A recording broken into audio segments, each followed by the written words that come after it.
Bonjour à tous, je m'appelle Pierre Sanchez. J'ai débuté le handball en 1973 et mon premier entraînement m'a été donné par Antoine Michel. À partir de là est né un grand amour entre le handball et moi. Donc j'ai continué à jouer.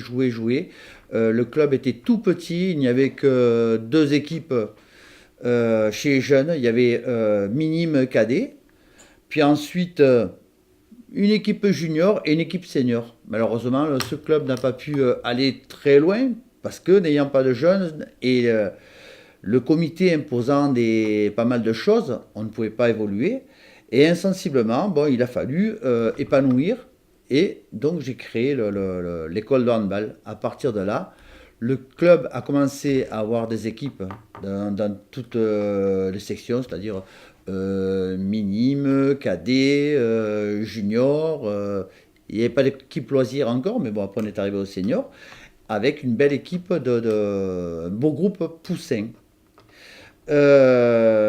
Pour donner une bonne formation à ces gamins, j'ai passé des brevets fédéraux ainsi que brevets d'État. Et insensiblement, on a commencé à évoluer et à s'épanouir totalement et à prendre du plaisir. Mais malheureusement, on n'arrivait pas à passer le cap supérieur. Après quelques conflits avec mes entraîneurs, j'ai quitté le club pour aller sur Istres et m'entraîner un petit peu avec l'équipe qui est montée en National 1. Et il m'a fallu revenir parce que mon épouse étant enceinte, j'ai pas pu m'épanouir totalement. Donc j'ai arrêté et j'ai repris le club à Port-Saint-Louis. Insensiblement, l'école de handball a commencé à réellement s'épanouir. J'étais détaché de mon travail pour venir entraîner tous les mercredis matins. Et on avait encore des difficultés pour avancer. Et avec les seniors, j'ai décidé de bousculer un petit peu les choses. Et à la suite d'un match sur Aix, sur un banc, avec Martial Alvarez et Patrice Parlato, on a décidé de mettre un grand coup de pied dans la fourmilière et de relancer tout ça. Donc Patrice a été proposé pour le secrétariat, la trésorerie, pardon, et Martial pour le secrétariat.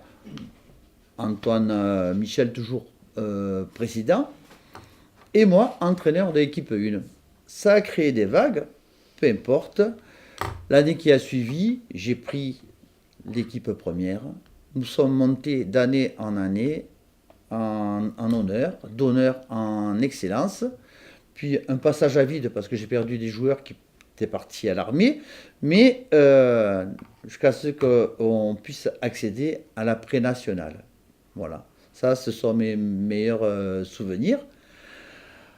Après, insensiblement, j'ai voulu créer une famille, en fait. Il n'y avait pas de joueurs rémunérés, il n'y avait que des joueurs bénévoles qui se respectaient les uns les autres, qui partageaient à chaque fois beaucoup de choses, parce que l'on gagne ou que l'on perde, on se retrouvait tous au siège pour échanger, pour boire un coup, pour créer des liens. Et à la suite de ça, les liens étant créés, on n'a fait qu'avancer, avancer, avancer.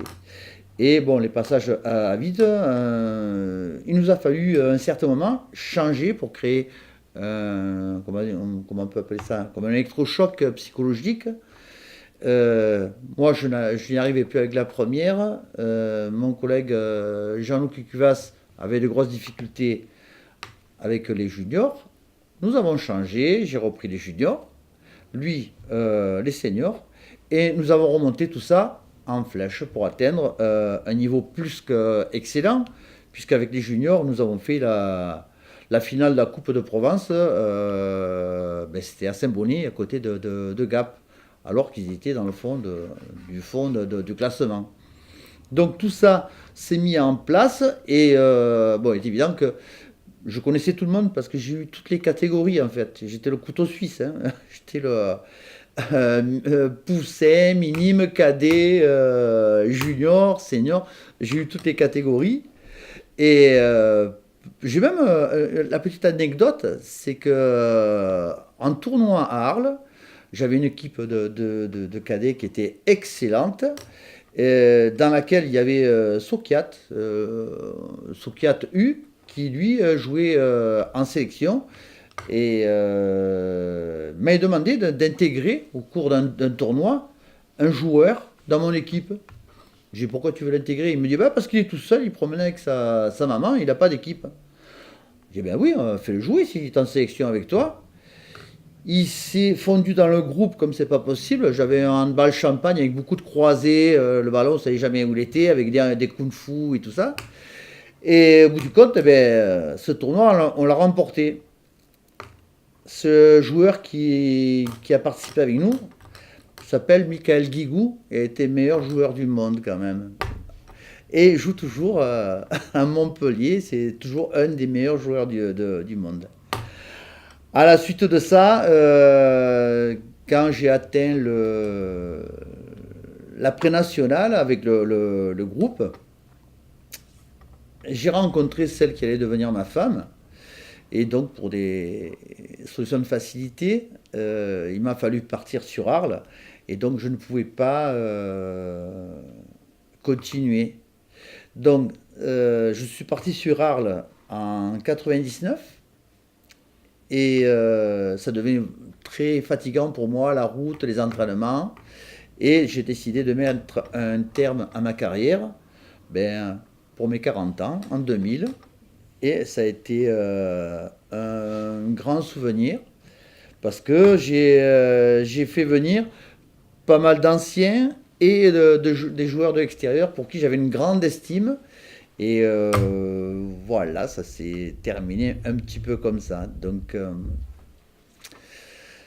j'aurais beaucoup de choses à dire parce qu'on parle de ma passion, ce qui a animé ma vie. Et là, j'ai l'émotion qui monte et je pense que des souvenirs j'en ai avec on a mis en place avec Patrice Martial, lorsqu'on a monté des dossiers de sponsoring, lorsqu'on a commencé les matchs amicaux avec Arles, Port-de-Bouc, Salon, chez qui après on était accueillis comme c'est pas possible. J'ai des souvenirs, nous, les tout petits, se retrouver dans des tournois où le niveau était national. Nous étions en honneur, on évoluait contre des équipes qui jouaient un national, national 3, national 2. Voilà. Et lorsqu'on évoluait, le monde n'était pas autour des grandes équipes, il était autour de nous. Là. Donc ça, ce sont de grands souvenirs, que ce soit sur Port-de-Bouc, que ce soit sur Arles ou autre, où il a fallu descendre Port-Saint-Louis. Aujourd'hui, Port-Saint-Louis s'exprime. Alors bon, moi, mon souvenir, j'appelle ça ma famille, c'est avec ma famille. Il n'y a pas de joueurs payés, et tous ces joueurs-là y allaient avec le cœur. Donc voilà, j'ai d'excellents souvenirs. Et ça reste à jamais gravé dans ma mémoire. Aujourd'hui, je fais un grand écart, j'ai d'autres activités, mais le handball restera toujours ma passion.